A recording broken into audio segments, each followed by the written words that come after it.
All right, our goal is push-ups, but we're gonna start with push-up on bars. So doing push-ups on these parallel bars are gonna bring a lot more value to your shoulder to be able to open you up wide, alleviate any tension you may have from texting and hunching over, while also strengthening your chest and your triceps.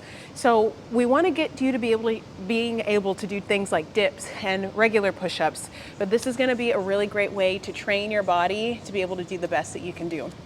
So these small bars are lower to the ground, and what we want you to be able to do is to drop down deep below your shoulders into this push-up position and then be able to stand up.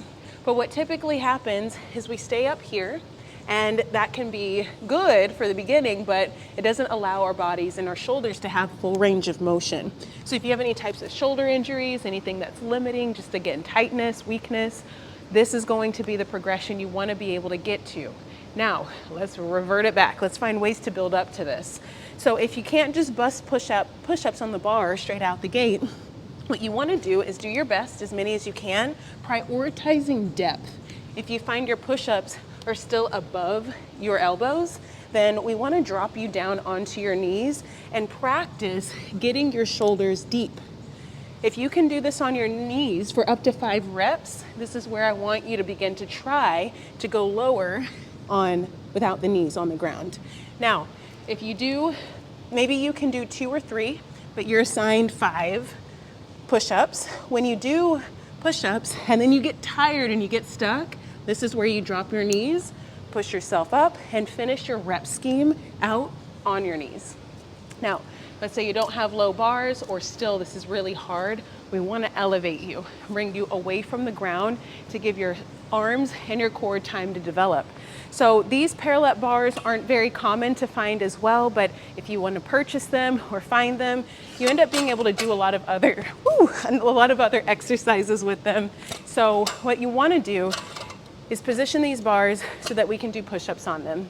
So the same goal is true. Priority is depth. And so as you lower yourself, you're gonna lower yourself to the ground, going below your elbows. And this is gonna be a little bit easier than doing push-ups on the lower parallettes. Now, let's say you don't have these pieces of equipment. There's a couple of other options I want you to try. This Smith machine is fantastic for building up ability with push-ups because you can adjust the height at which the bar sits. And when you have a higher height, push-ups get a lot easier. You don't have to worry about depth, and you can get your body to train the pattern. Now, what I would love for you to do is try not to go too wide with the elbows. That's gonna feel natural. If you can, drive your elbows back behind you. This is what we want to get good at. This back behind you motion ends up creating a rotation in the shoulders and opens up the chest. So if we can practice this, you bringing your elbows back behind you and getting a lot more work in the tricep will be powerful. And as that starts to get easier with your rep scheme, you can slowly lower it down to a place that feels really comfortable for you and slowly work it down one notch at a time, still focusing on those elbows going back. Now, if you don't have a Smith machine, you can either use a squat rack or just a simple bench. Positioning yourself up, again, this is elevated, so you can practice getting your chest to the bench.